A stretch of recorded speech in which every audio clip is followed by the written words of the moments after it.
দাঁড়াও মনোজ, আমার গাড়ি নিয়ে কোথায় যাচ্ছ তুমি? বৌদি, পূজার পেটে ব্যথা উঠেছে, তাই ওকে নিয়ে হসপিটালে যাচ্ছি। হ্যাঁ, তো তাতে গাড়ি নিয়ে যাওয়ার কি আছে? ওই দাদা বলল গাড়িটা নিয়ে যেতে, তাই আর কি। তাই এই গাড়িটা কি তোমার নিজের টাকায় কেনা নাকি, যে যখন ইচ্ছে হবে তখনই নিয়ে বেরিয়ে যাবে? বৌদি, তুমি এভাবে কথা কেন বলছো? আজকে বললো দাদা কোথাও যাবে না, আর এর মধ্যে পূজার পেটেও অনেক ব্যথা উঠেছিল, সেই কারণেই দাদার থেকে গাড়িটা চাইলাম, ওকে হসপিটালে নিয়ে যাব তাই। গো, তোমার বাইকে কি তেল নেই নাকি? নিজের বাইক নিয়ে যাও। তেল কেন থাকবে না বৌদি?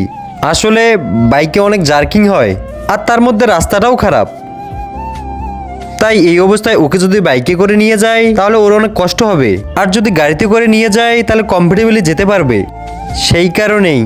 আচ্ছা, এখন তোমাদের কমফর্ট জোনের রেসপন্সিবিলিটিও আমাদের নিতে হবে। একেতেই তো ফ্রিতে আমাদের সাথে থাকো, তোমাদের সব খরচা তোমার দাদা চালায়। এতদিন আমি তোমাদের দুজনকে কিচ্ছু বলিনি, কারণ তোমরা যা খরচা করতে। এই দুইটা ছবির ভেতর থেকে যে কোনো একটা ছবিকে ভালোবেসে থাকলে ভিডিওটিতে লাইক করে চ্যানেলটিকে সাবস্ক্রাইব করে দাও, আর যদি না করো তাহলে আমি বুঝবো তোমরা ছবি দুটাকে ভালোই বাসো না। আর কমেন্টে লিখে যাও আমিন।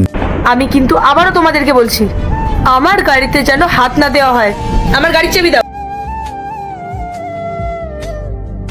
এ কি মনোজ, তুই এলাও গেলি না হসপিটালে, আর গাড়ির চাবিটা ফেরত দিয়ে দিলি কেন?